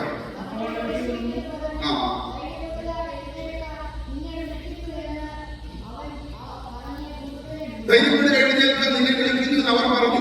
മിണ്ടാതിരിക്കണം, ശബ്ദം ഉണ്ടാക്കരുതെന്ന് പറഞ്ഞ അവരെ കൊണ്ട് തന്നെയാണ് യേശു പറയുന്നത്. ധൈര്യപ്പെടുക, എഴുന്നേൽക്കുക, നിന്നെ വിളിക്കുന്നു. നിന്ദിച്ചവർ മധ്യത്തിൽ മാനിക്കുന്ന ഒരു ദൈവമുണ്ട്. എന്നെ കേൾക്കുന്ന പ്രിയപ്പെട്ടവർ, ഒരുപക്ഷെ ലോകം നമുക്ക് യോഗ്യമായിരിക്കുകയില്ല. ഉണ്ടാതെ എനിക്ക് ശബ്ദം ഉണ്ടാക്കരുതെന്ന് പറയുന്നവരെ കൊണ്ട് തന്നെ, സഹോദര എനിക്ക് വേണ്ടി പ്രാർത്ഥിക്കണം, സഹോദരി എനിക്ക് വേണ്ടി പ്രാർത്ഥിക്കണം എന്ന് പറയുന്ന ഒരു ദൈവമുണ്ട്. നിന്ദിക്കുന്നവർ മധ്യത്തിൽ മാനിക്കുന്ന ദൈവം. ധൈര്യപ്പെടുക, എഴുന്നേൽക്കുക എന്നൊക്കെ പറയാം. ധൈര്യപ്പെടുക എന്ന പദം ഒരുപക്ഷെ 365 ആവശ്യമുണ്ടെന്നാണ്. എത്ര ആവർത്തിച്ച് പറയുന്നതോറും ഓരോ ദിവസത്തേക്ക് വേണ്ടിയും ധൈര്യപ്പെടുകയാണ്. ഭയപ്പെടേണ്ട, ഞാൻ നിന്നോട് കൂടെയുണ്ട്. ശ്രമിച്ചു നോക്കേണ്ട, ഞാൻ നിന്റെ ദൈവമോ, ഞാൻ നിന്നെ ശക്തീകരിക്കും, ഞാൻ നിന്നെ സഹായിക്കും. 10 നമ്മൾ കാണുക. യോശുവയോട് പറയുന്നത് 1:9, ഉറപ്പും ധൈര്യമുള്ളവനായിരിക്കും. ധൈര്യത്തോടെ ജീവിതയാത്രയിൽ മുന്നോട്ട് പോകും. എന്നെ കേൾക്കുന്ന പ്രിയപ്പെട്ടവരെ, എങ്ങനെയാണ് ധൈര്യപ്പെടുവാൻ സാധിക്കുന്നത്? യേശുവിന്റെ സാന്നിധ്യമുണ്ടെങ്കിൽ, കർത്താവിനേക്ക് വേണ്ടി നിൽക്കുകയാണെങ്കിൽ ജീവിതം നമുക്ക് അനുകൂലമായി തീരും. ദൈവം നമുക്ക് അനുകൂലമെങ്കിൽ പ്രതികൂലമാണ്. നമ്മെ ഒന്നിനെ നിർത്തുവാനായിട്ട് സാധ്യമല്ല. അതുകൊണ്ട് കർത്താവ് അവിടെ നിന്നു. കർത്താവ് അവനെ വിളിക്കുകയാണ്. അപ്പോൾ അവൻ ചാടി എഴുന്നേറ്റ് യേശുവിന്റെ അടുക്കൽ കടന്നു വരും. എന്താ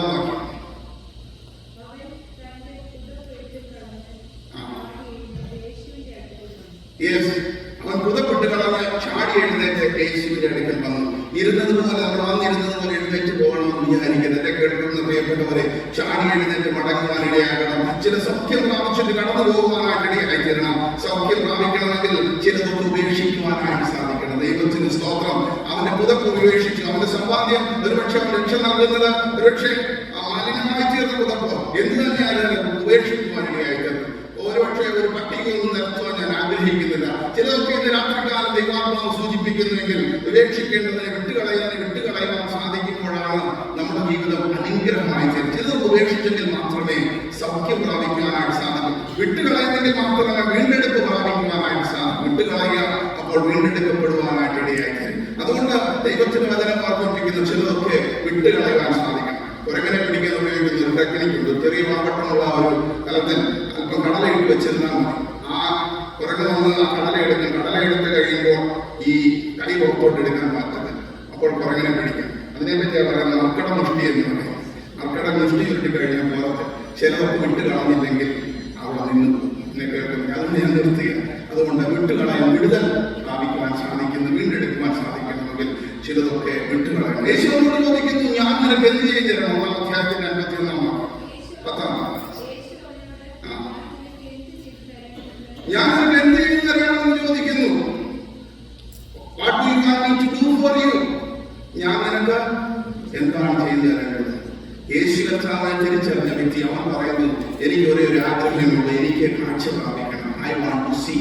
എന്നെ കേൾക്കുന്ന പ്രിയപ്പെട്ടവരെ, എന്റെയും നിങ്ങളുടെയും ആവശ്യമുണ്ടാകും. ദൈവത്തിന്റെ സന്നിധിയിൽ കടന്നു വരുമ്പോൾ യേശു കർത്താവിനെ തിരിച്ചറിയുവാൻ സാധിക്കുന്നെങ്കിൽ, ഒരുപക്ഷെ ശിഷ്യന്മാർ പോലും തിരിച്ചറിയാതെ ഇരിക്കുമ്പോൾ യേശുവിനെ തിരിച്ചറിയുന്ന ഒരു വ്യക്തി പറയുകയാണ്, നിനക്ക് എന്നെ സൗഖ്യമാക്കുവാനായിട്ട് കഴിയും. ഈ അഗ്രാന്തത്തെ നിർമ്മിച്ച ദൈവത്തിന് എന്നെ നിങ്ങളെ രൂപാന്തരപ്പെടുത്തുവാൻ കഴിയും. ചെറിയ മുട്ടുവേദന, കാൽവേദന മാറ്റുവാനല്ല, ജീവിതത്തിന്റെ രോഗത്തിന്റെ അവസ്ഥയെ പൂർണ്ണമായിട്ട് ഭേദമാക്കുവാൻ. വൈദ്യശാസ്ത്രങ്ങൾ പരാജയപ്പെടുമ്പോൾ പരാജയപ്പെടാത്ത തമ്പുരാന്റെ അടുക്കൽ കടന്നു വന്നാൽ വിടുതലുണ്ട്, സൗഖ്യമുണ്ട്. ഞാൻ ആദ്യം ചോദിച്ച ഒരു ചോദ്യമുണ്ട്, കൂടെ നമ്മുടെ ശിഷ്യന്മാർ മനസ്സിലാക്കുന്നില്ല. 8-ാം അധ്യായത്തിന്റെ 27-ാം വാക്യം, ഈ അധ്യായത്തിന്റെ ആദ്യ ഭാഗം മുഴുവൻ തീരുകയാണ്. ആദ്യ 8 അധ്യായങ്ങൾ ഗലീലയിൽ നടക്കുന്ന ശുശ്രൂഷയാണ്.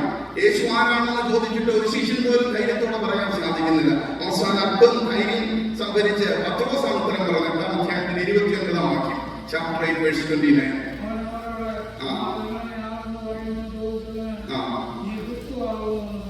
നീ ക്രിസ്തുവാകുന്നു എന്ന് പത്രോസ് പറഞ്ഞു. നമ്മുടെ തുടക്കത്തിൽ നമ്മൾ ആദ്യം പഠിച്ചു 1-ാം അധ്യായം 1-ാം വാക്യം ആകുന്നു ദൈവപുത്രനായ യേശു ക്രിസ്തുവിന്റെ ആരംഭം. ദൈവപുത്രനാണെന്ന് പറഞ്ഞാൽ നീ ക്രിസ്തുവാണ്. എന്നാൽ ഒരു പക്ഷേ മസീഹായാണെന്നുള്ള ഒരു ചിന്ത പത്രോസ് മാത്രം അല്പം ധൈര്യത്തോടെ എങ്കിലും പറയാനായിട്ട് കാണാനായിട്ട് സാധിക്കുന്നു. ഇവിടെ കാഴ്ചയില്ലാത്ത ഒരു മനുഷ്യൻ യേശുവിനെ തിരിച്ചറിഞ്ഞ് അവനോട് ആവശ്യം ചോദിക്കുക. നാം അറിഞ്ഞിരിക്കുന്നത് പോലെ ദൈവസഭയിൽ നിലവിളിക്കുന്നു. എത്രത്തോളം ക്രിസ്തുവിനെ ആഴത്തിലറിയാൻ സാധിക്കുന്നു, അത്രത്തോളം ദൈവസഭയിൽ നിലവിളിക്കുന്നെങ്കിൽ നിലവിളി കേട്ട് നിന്ന് യേശു കർത്താവ് ശബരിമക്കളോട് അതേ ചോദ്യം ചോദിക്കുന്ന അധ്യായത്തിൽ നമ്മൾ വായിക്കുന്നുണ്ട്. ഞാൻ എനിക്ക് എന്ത് ചെയ്തു തരണം? കർത്താവ് നമ്മളോട് ചോദിക്കുന്ന ചോദ്യമോ? യാതൊരു മധ്യസ്ഥന്റെ ആവശ്യമില്ല. യേശുവിന്റെ അടുക്കൽ കടന്നു വരുമ്പോൾ യേശുവിനോട് ചോദിച്ചാൽ അത് ലഭിക്കുവാനായിട്ട് ഇടയായിത്തീരും. ചോദിച്ച കാര്യം അപ്പോൾ തന്നെ യേശു കർത്താവ് അവിടെ കൊടുക്കുന്നതായിട്ട് കാണും. വായിക്കട്ടെ 52-ാം വാക്യം. നിന്റെ വിശ്വാസം നിന്നെ രക്ഷിച്ചിരിക്കുന്നു.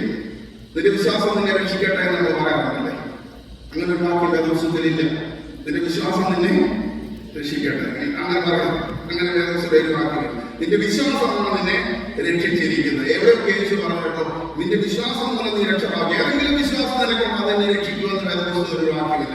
യേശുവിനാണ് വിശ്വസിക്കുന്നതെങ്കിൽ വിടുതലുണ്ട്, സൗഖ്യമുണ്ട് എന്ന് കാണാൻ സാധിക്കും. മർക്കോസിന്റെ സുവിശേഷം 5-ാം അധ്യായം 34-ാം വാക്യം, 12 വർഷം രക്തസ്രാവം ബാധിച്ച സ്ത്രീയോട് യേശു പറയുന്ന വാക്കാണ്. Mark chapter 5 verse 34. നിന്റെ വിശ്വാസം നിന്നെ രക്ഷിച്ചിരിക്കുന്നു. വിശ്വസ്തമായിരിക്കാൻ യായ്വാസികൾ മകളെ വർദ്ധിക്കാനായിട്ട് പോകുമ്പോൾ യേശു കർത്താവ് അവരെ വിശ്വാസത്തെ ബലപ്പെടുത്തുന്നു. 5-ാം അധ്യായത്തിന് 36-ാം വാക്യം, ചാപ്റ്റർ 5 വേഴ്സ് 36.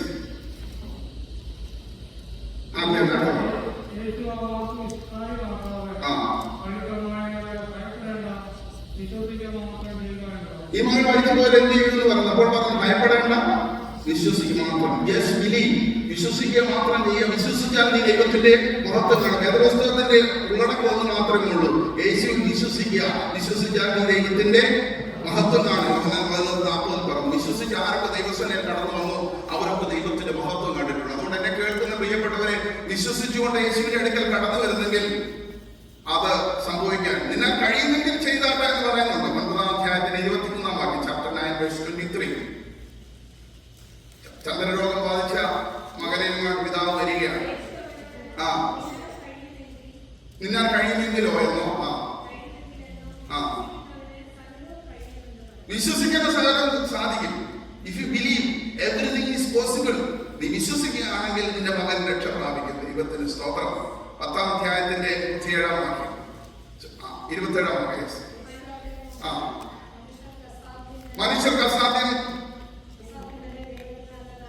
മനുഷ്യർക്ക് അസാധ്യമെങ്കിലും ദൈവത്തിന് അസാധ്യമല്ലതാനും. ദൈവത്തിന് സകലവും സാധ്യമല്ല. Everything is possible with God. അറിയാതെ ലൂക്കോസ് 1:37 പറയുന്നു, ദൈവത്തിന് സകലവും സാധ്യമല്ല. Everything is possible with God. എന്നെ കേൾക്കുന്ന പ്രിയപ്പെട്ടവരെ, യിരെമ്യാ 32:17 പറഞ്ഞു, "Is there anything too hard for the Lord?" ദൈവത്തിന് അസാധ്യമായിട്ട് എന്തെങ്കിലും ഉണ്ടോ? ഇല്ല. വിശ്വസിച്ചാൽ ഈ ദൈവത്തിന്റെ മഹത്വം കാണും. യേശു കർത്താവ് പ്രസംഗിച്ചുകൊണ്ട് നടത്തുന്നതാണ്. ഈ സുവിശേഷത്തിൽ വിശ്വസിക്കണം. മർക്കോസിന്റെ സുവിശേഷം 1-ാം അധ്യായത്തിലെ 15-ാം വാക്യം, Mark chapter 1:15. കാലം തികഞ്ഞു, ദൈവരാജ്യം സമീപിച്ചിരിക്കുന്നു, മാനസാന്തരപ്പെട്ട് സുവിശേഷത്തിൽ വിശ്വസിപ്പിൻ. Believe in the gospel. എന്തിനാണ് വിശ്വസിക്കേണ്ടത്? ദൈവത്തിന്റെ വചനത്തിൽ യേശു എന്റെയും നിങ്ങളുടെ രക്ഷയ്ക്കായിട്ട് കടന്നു എന്നുള്ള സത്യസുവിശേഷം വിശ്വസിക്കുവാനായിട്ട് സാധിക്കണം. പോയിന്റായിട്ട് പറഞ്ഞു പോവുകയാണ്. 11-ാം അധ്യായത്തിന്റെ 22-ാം വാക്യം, മാർക്കോസ് 11:22.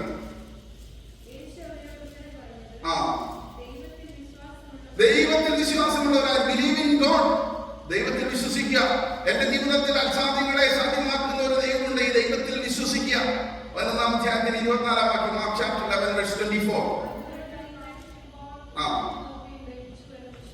പ്രാർത്ഥിക്കുമ്പോൾ ഇതൊക്കെ ലഭിച്ചുവെന്ന് വിശ്വസിക്കണം. നമ്മൾ പലപ്പോഴും അങ്ങനെയാണോ പ്രാർത്ഥിക്കുന്നത്? പ്രാർത്ഥിച്ചത് വിശ്വാസ കണ്ണാൽ കണ്ടുകൊണ്ട് പ്രാർത്ഥിക്കണം. കാണുന്നു ഞാൻ വിശ്വാസത്താൽ, എൻ മുൻപിൽ ചെങ്കടൽ രണ്ടാകുന്നു. അടൂർ മിഷന്റെ കൺവെൻഷനൊക്കെ ആദ്യത്തെ അടൂർ മിഷണറിയായിട്ട് ദീർഘവർഷങ്ങൾക്ക് ശേഷം പോകുമ്പോൾ ആ കൺവെൻഷനൊക്കെ ആരംഭിക്കുമ്പോൾ വിശ്വാസ കണ്ണാൽ കണ്ടുകൊണ്ട് പാടി ആരാധിച്ച് ദൈവസേനയെ പ്രാർത്ഥിച്ചു. ഇന്നും 10-14 വർഷമായിട്ട് കൺവെൻഷൻ നടക്കും. ദൈവത്തിന് സ്തോത്രം ചെയ്യുക.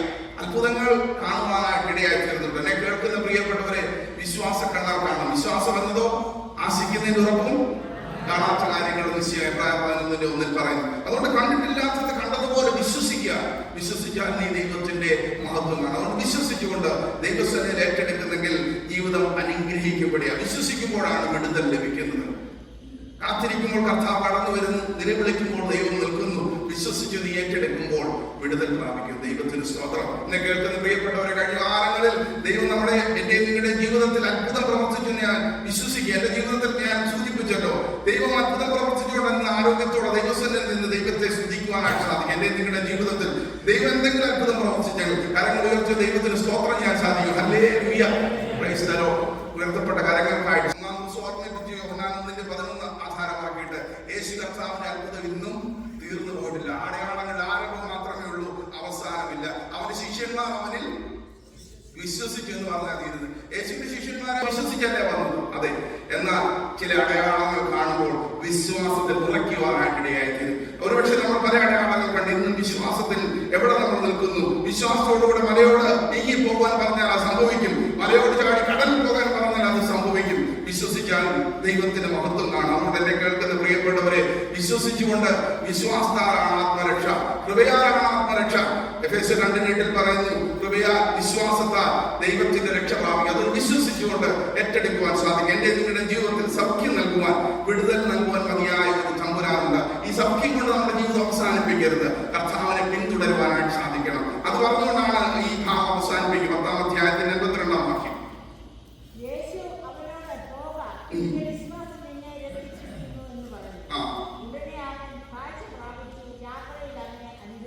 പോകാൻ പറഞ്ഞപ്പോൾ അവൻ പോയി എന്നല്ല രേഖപ്പെടുത്തി. കാഴ്ച പ്രാപിച്ചപ്പോൾ അവൻ യേശുവിനെ അനുഗമിച്ചു. ഒരുപക്ഷെ സൗഖ്യം ലഭിച്ച് നമ്മുടെ വഴിയിൽ പോവുകയല്ല, സൗഖ്യം ലഭിക്കുമ്പോൾ അനുഗമിക്കുവാനായിട്ട് സാധിക്കണം. യേശുവിനെ അനുഗമിക്കുമ്പോഴാണ് അനുഗ്രഹത്തിന്റെ പൂർത്തീകരണം ലഭിക്കുവാൻ, ഒരുപക്ഷെ വിശ്വാസത്തിന്റെ പൂർത്തീകരണം ലഭിക്കുവാൻ, ജീവിതത്തിൽ യഥാർത്ഥത്തിൽ ക്രിസ്തുവിനെ തിരിച്ചറിയുവാനായിട്ട് ഇടയായിട്ടില്ല. ഒരുവനെ അനുഗമിപ്പാൻ ഇച്ഛിച്ചാൽ തന്നെത്താൻ ത്യജിച്ച് തന്റെ ക്രൂശെടുത്ത് എന്നെ അനുഗമിക്കണം. 8-ാം അധ്യായം 34-ാം വാക്യം തുറന്നുകൊണ്ട് വായിക്കുക.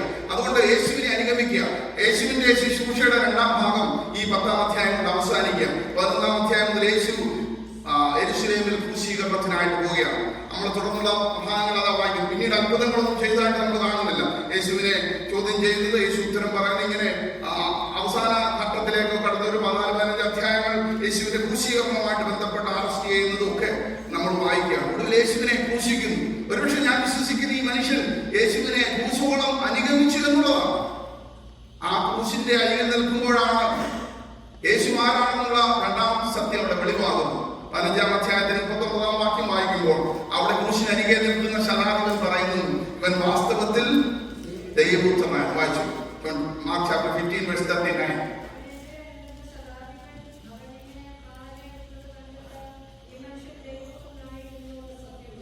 ഈ മനുഷ്യൻ ദൈവപുത്രനായിരുന്നു സത്യം എന്ന് പറഞ്ഞു. എന്താ നമ്മൾ തുടങ്ങിയ 1-ാം അധ്യായത്തിൽ 1-ാം വാക്യം?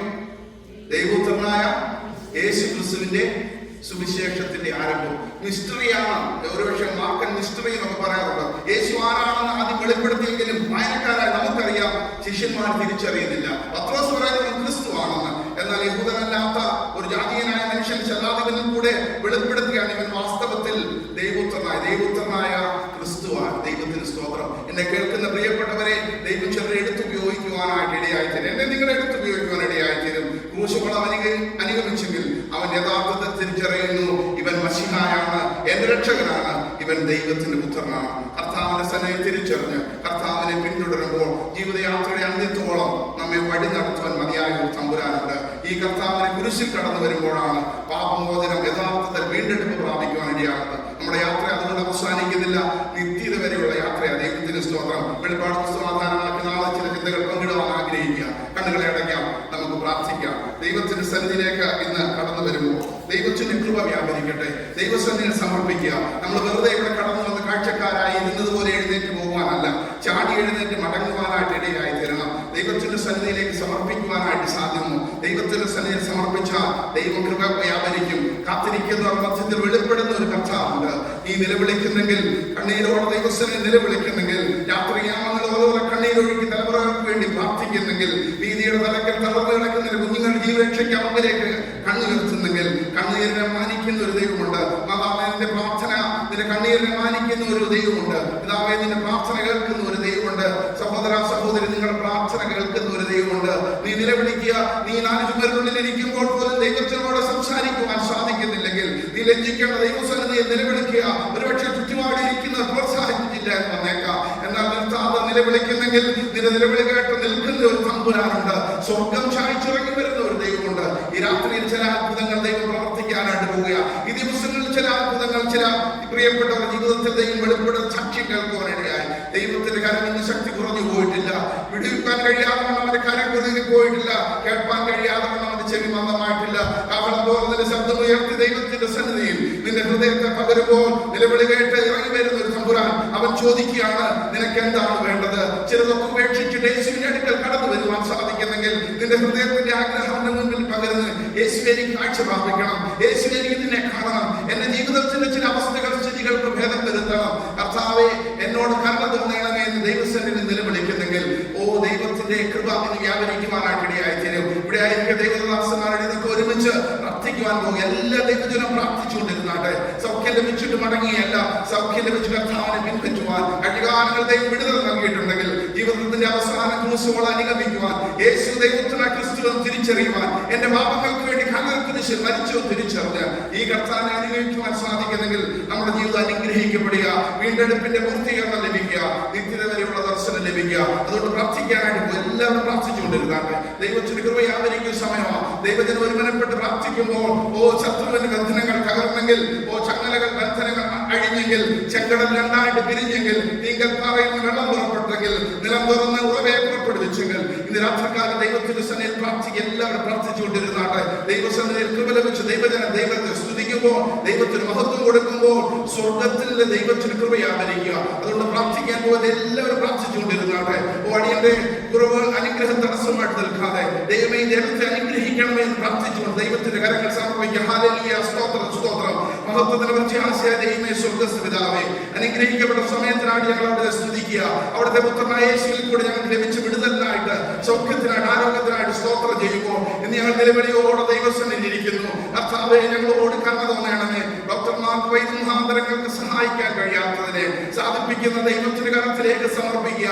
അവിടെ ഞങ്ങളെ അനുഗ്രഹിച്ചിട്ടല്ലാതെ ഇന്ന് മടങ്ങിപ്പോകരുതെന്ന് പ്രാർത്ഥിക്കുന്നു. ഇരുന്നത് പോലെയല്ല, ഒരു പുതിയ ശക്തിയോടെ, ഒരു പുതിയ കൃപയോടെ മുൻപോട്ട് പോകാൻ തമ്പുരാന്റെ കൃപ വ്യാപരിക്കണമേ എന്ന് പ്രാർത്ഥിക്കുന്നു. പ്രാർത്ഥിച്ചുകൊണ്ടിരിക്കുന്ന ചില ജീവിതങ്ങളിൽ in the name of Jesus, യേശുവിന്റെ നാമത്താൽ ചില വിടുതലുകൾ വ്യാപരിക്കുന്ന ദൈവകൃപയ്ക്കായിട്ട് സ്തോത്രം. Hallelujah, praise the Lord. ദൈവത്തിന്റെ കരത്തിലേക്ക് പ്രാർത്ഥിക്കുക. അന്ധകാരത്തിന്റെ ശക്തികളുടെ ബന്ധനങ്ങൾ അഴിഞ്ഞു പോകട്ടെ യേശുവിന്റെ നാമത്താൽ. By the blood of Jesus ചില വിടുതലുകൾ ചില ശരീരത്തിൽ നിന്ന് വ്യാപരിക്കുന്ന ദൈവകൃപയ്ക്കായിട്ട് സ്തോത്രം. ദൈവത്തിന്റെ കരം വ്യാപരിക്കട്ടെ. അസാധ്യമെന്ന് പുതിയ ചില കാര്യങ്ങളിൽ ദൈവം പുതിയ അനുഗ്രഹങ്ങൾ തുറക്കുക. ആരും അടയ്ക്കാതെ തുറക്കുക. ദൈവം ചില അനുഗ്രഹങ്ങൾ ഇന്ന് രാത്രികാലം തുറക്കുക. ശത്രുവിനെക്കായിട്ട് തലമുറക്കെതിരായിട്ട് അയക്കുന്ന നിയമങ്ങളെ യേശുവിന്റെ നാമത്തിൽ ഖണ്ഡിച്ചുകളെ ദൈവത്തിന് സ്തോത്രം. വിടുതൽ വ്യാപരിക്കട്ടെ. അവന്റെ അടിപ്പിണരുകളാൽ സൗഖ്യമുണ്ട്. ഞാൻ നിന്നെ സൗഖ്യമാക്കുന്ന യഹോവയാകുന്നു. ദൈവത്തിന്റെ വചനത്തിന് മാറ്റമില്ല. ഇന്ന് രാത്രികാലം ദൈവസന്നിധാനത്തിൽ സമർപ്പിക്കുന്നു. ദൈവത്തിന്റെ വചനത്തിൽ എഴുതപ്പെട്ടതൊന്നും മാറിപ്പോയിട്ടില്ലെങ്കിൽ ഞാൻ നിന്റെ മുറിവുകളെ പുറപ്പിച്ച് ആരോഗ്യം വരുത്തും. കർത്താവിനെ തൊട്ടവർ കർത്താവൊക്കെ സൗഖ്യം പ്രാപിച്ചെങ്കിൽ ശരീരത്തെ എങ്ങനെ ദൈവം സൃഷ്ടിച്ചതുപോലെ ആയിത്തീരുവാൻ രൂപാന്തരം വരുത്തുവാൻ മതിയായ ദൈവത്തിന്റെ കൃപ ഈ രാത്രികാലം വ്യാപരിക്കട്ടെ. ചില ജീവിതങ്ങളെ, ചില ശരീരങ്ങളിൽ ദൈവത്തിന്റെ കൃപ വ്യാപരിക്കുന്നല്ലോ. അന്യരോട് ദൈവസന്നിധിയിൽ പ്രാർത്ഥിക്കുന്ന ജീവിതങ്ങളുടെ മേൽ വിടുതൽ വ്യാപരിക്കുന്നതിനായിട്ട് സ്തോത്രം. കർത്താവേ, ദൈവകാലത്തിൽ സമർപ്പിച്ച് പ്രാർത്ഥിക്കുക.